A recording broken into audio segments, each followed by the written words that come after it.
अस्सलाम वालेकुम वरहमतुल्लाहि वबरकातुहू। जो बातें मैं अभी रखने जा रहा हूँ ये आपको भी हैरान कर देने वाली बात है। दरअसल बात ये है कि मुसलमानों के औरतों के बारे में, उनको हक दिलाने के बारे में जो सरकार बात कर रही थी कि मैं मुसलमानों के महिलाओं की हिफाजत के लिए जो भी कदम उठाने पड़ेंगे मैं उठाऊंगा। आज वो सरकार कहाँ है, मैं पूछना चाहता हूँ। वो सरकार कहाँ है जो ये बात कहते थे कि मैं मुसलमान महिला की सुरक्षा के लिए जो भी कदम उठाने पड़ेंगे मैं उठाऊंगा। ट्रिपल तलाक, मैं उनको हक दिलाने का काम किया। कहाँ है आपके हक दिलाने वाले कानून? आज मुसलमान महिलाओं के बारे में आपके महंत, आपके हिंदू संगठन के लोग मुसलमान महिलाओं को घर से निकालकर बलात्कार करने की बात कर रहा है और आज आप खामोश हैं और हमारे देश की सरकार बिल्कुल खामोश है। इसके मतलब यह है कि आपने ही उसे इजाज़त दी है। आगे एक बात और मैं आपसे अर्ज़ करना चाहता हूँ। मैं इसमें एक बात आपसे कहूँगा, वीडियो में मेरे दोस्त अगर नए हैं तो लाल बटन ज़रूर दबाइए, बिल्कुल कंजूसी ना कीजिए, ज़रूर लाल बटन दबाकर सब्सक्राइब ज़रूर कीजिए और लाइक ज़रूर कर दीजिएगा। आगे मैं एक सवाल आपसे और करता हूँ, वो अखिलेश कहाँ है आज? मुसलमानों के बारे में बात करने वाले, मुसलमानों को हक दिलाने वाला कहाँ है आज?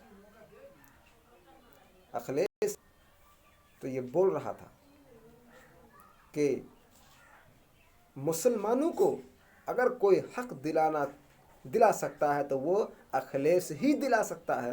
कहाँ है आज अखिलेश?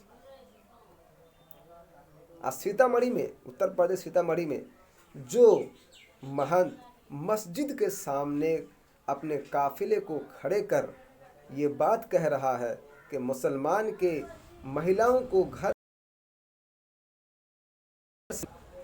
कहाँ आज? सच तो ये है, सच तो ये है कि मुसलमानों के बारे में बात करने वाला कोई है ही नहीं है। मुसलमानों के इंसाफ के बारे में बात करने वाला कोई है ही नहीं है। ये तमाम पार्टियां सिर्फ मुसलमानों के वोट लेने के लिए ये सारा रंग रंगते हैं। एक इंसान है जिसके समर्थन में लोग नहीं हैं, जो सच्ची बात है। फिर आप ये ना कहिएगा कि आप किसी के पक्ष में बात कर रहे हैं। एक है जो मुसलमानों की आवाज़ को उठाता रहा है और उठा रहा है, लेकिन लोग उनके साथ नहीं हैं। उसका नाम है असदुद्दीन ओवैसी, AIMIM के पार्टी के अध्यक्ष सुप्रीम असदुद्दीन ओवैसी। उन्होंने कहा कि मुसलमानों जो अभद्र टिप्पणियाँ जो कर रहे हैं, जो उनके बारे में अपशब्द बातें कह रहा है, ये गलत है और पूरी की पूरी तरह गलत है और मैं उसको इंसाफ दिलाने का काम करूँगा। लेकिन हमारे मुसलमान भाइयों से भी मेरी अपील है कि आप भी तो कहते हो कि ओवैसी बीजेपी की बी टीम है। आप भी तो कहते हो ओवैसी बीजेपी की बी टीम है। उसको वोट देने के बजाय उसे बीजेपी की टीम बताकर अपने आप को पतली गली से निकाल लेते हो। आज देखो क्या हालत हो गई है मुसलमानों की। यार, मुसलमानों की तरफ से आवाज़ उठाने वाला कोई नहीं है। मैं आपसे रिक्वेस्ट करता हूँ, मुसलमानों से रिक्वेस्ट करता हूँ और मेरे हिंदू भाइयों से भी मैं रिक्वेस्ट करना चाहता हूँ।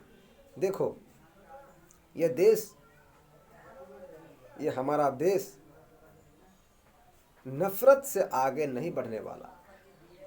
आपस में प्यार मोहब्बत भाईचारगी जब तक नहीं लाओगे तब तक ये देश आगे नहीं बढ़ सकता। और आज तो महात्मा गांधी को भी गाली देने वाला हिंदुस्तान में ही मौजूद है। एक रिपोर्ट मेरे पास आई, उनमें यह कहा गया कि मुसलमान तो गांधी जी तो पाकिस्तान का है। आपने कई रिपोर्ट देख ली है, अलग अलग चैनलों में आपने रिपोर्टें देख ली है कि ये महंत कह रहा है कि गांधी जी भी पाकिस्तानी है। बताइए, अब गांधी जी को भी पाकिस्तानी बता रहा है। गजब की बात है, सोचने वाली बात है कि गांधी जी को भी हिंदुस्तान से बाहर और पाकिस्तानी बोल रहा है। ज़रूरत इस बात की है कि आप हक बात बोलें, सच्ची बातों की तायद करें, सच्ची बातों की गवाह बने। चाहे आप हिंदू हो, मुसलमान हो, सिख हो, ईसाई हो, सब हम लोग आपस में एक दूसरे के भाई हैं। हम आपस में एक दूसरे के मिलजुल कर जब तक नहीं रहेंगे, ये देश आगे बढ़ने वाला नहीं है। महंगाई के बारे में बात कोई करता ही नहीं, जो महंगाई चरम पर है। अफसोस की बात यह है कि ये सिर्फ मुसलमानों के लिए नहीं, आपकी भी नुकसान है। इसलिए ज़रूरत इस बात की है, हम तमाम लोग आपस में मिलजुल कर रहते हैं तो ज़्यादा मज़ा आएगा। भाईचारगी दिखाने में ही फ़ायदा है। मैं इन्हीं चंद बातों से मैं अपनी बातों को विराम देता हूँ। उम्मीद करता हूँ कि आप इस वीडियो को शेयर ज़रूर करेंगे। वीडियो में अगर नए हैं तो लाल बटन ज़रूर दबाएंगे। अस्सलाम वालेकुम।